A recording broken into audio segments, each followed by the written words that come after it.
মাছখিনি বাছি ধুই চাফা কৰি লোৱাৰ পিছত নিমখ হালধি অলপ সানি লওঁ, এইখিনি সুন্দৰকৈ সানি লওঁ।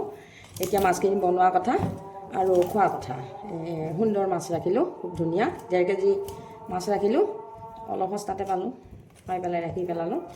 এতিয়া এইখিনি বনোৱা কথা আৰু খোৱা কথা। একেবাৰে ইমানখিনি মাছ এদিনতে নালাগে বাৰু, এইখিনি সানি লৈছোঁ।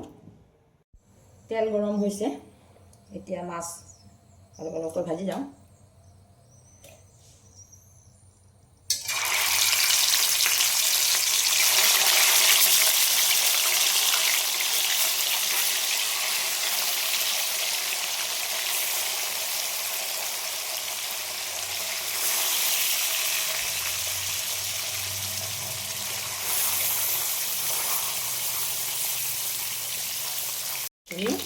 অলপ অলপকৈ নমাই লৈছোঁ।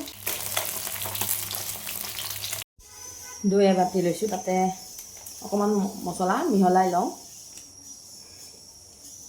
জিৰা গুড়ি ল'লোঁ,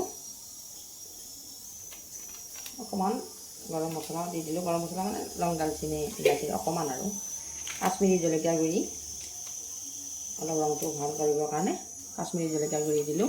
এইখিনি মই এতিয়া অলপমান মিহলাই লওঁ। কেৰাহীত তেল গৰম হৈ আছে, ইয়াত মই তেজপাত দিলোঁ, পিঁয়াজ অলপ থেতেলাই লৈছোঁ, এই থেতেলিয়াই লোৱা পিঁয়াজখিনি দি দিছোঁ।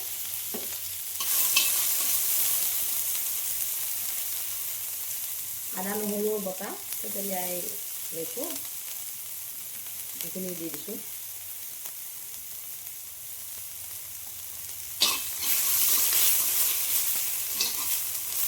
এইখিনি অকণমান সময় ভাজোঁ, মই বেছি তেল দিয়া নাই, তেলখিনি মাছ ভজা কেৰাহীখনতে ভাজিছোঁ। অকণমান তেল কমাই লৈছোঁ, ইমান তেল নালাগে বাৰু।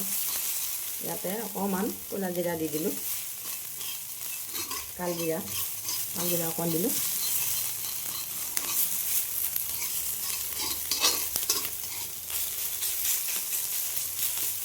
অলপ ভাজি লওঁ এইখিনি ভজা হৈছে, অলপ সময় ভাজিছোঁ মই।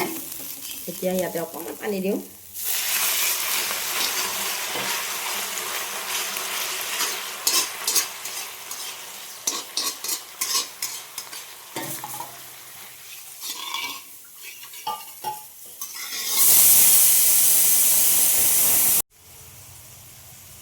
অকণমান হালধি দিলোঁ, নিমখ দিলোঁ জোখমতে, জালুকৰ গুড়ি দিলোঁ আৰু অলপ সোৱাদটোৰ কাৰণে গুড় অকণমান দিছোঁ। এই গুড়খিনি গ্ৰেট কৰি লোৱা গুড় অলপৰ পৰা এৰুৱাই দিছোঁ।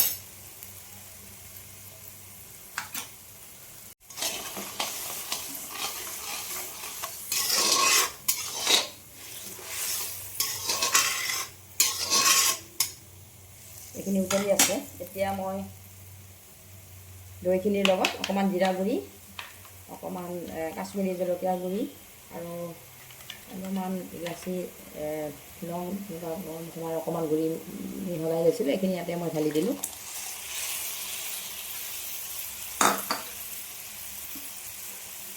অলপ উতলিব লাগিব, এইখিনি অলপ ভালদৰে উতলাই লওঁ। ইয়াতে মই চেনি ব্যৱহাৰ কৰা নাই, গুড়ে দিছোঁ, গুড়ে চেনিৰ কাম কৰিব।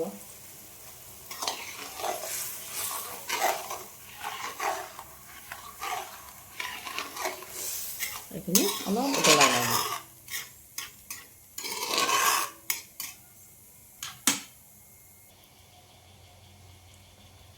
এতিয়া মই আলু অলপ ভাজি থৈছিলোঁ, এইখিনিও দি দিওঁ।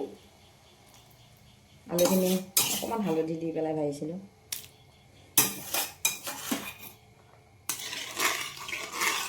আলু বাৰু নিদিলেও ভালে লাগে খাই, তথাপি আলু খাই ভাল পোৱা মানুহো আছে আৰু ময়ো বেয়া নাপাওঁ। আলুখিনি পিঁয়াজৰ লগতে ভাজিব পাৰি, মই কিন্তু আগতে ভাজি থৈছিলোঁ কাৰণে দি দিলোঁ।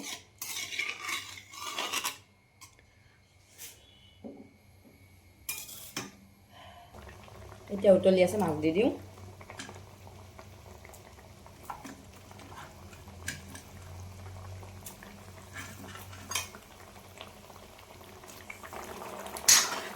এইখিনি অকণমান ডাঠ হৈছে, সুন্দৰ হৈছে।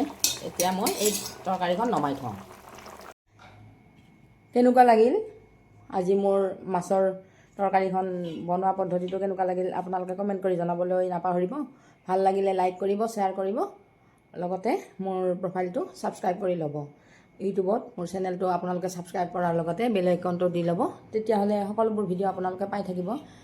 আজি মোৰ ভিডিঅ'টো ইমানতে সামৰণি মাৰিলোঁ।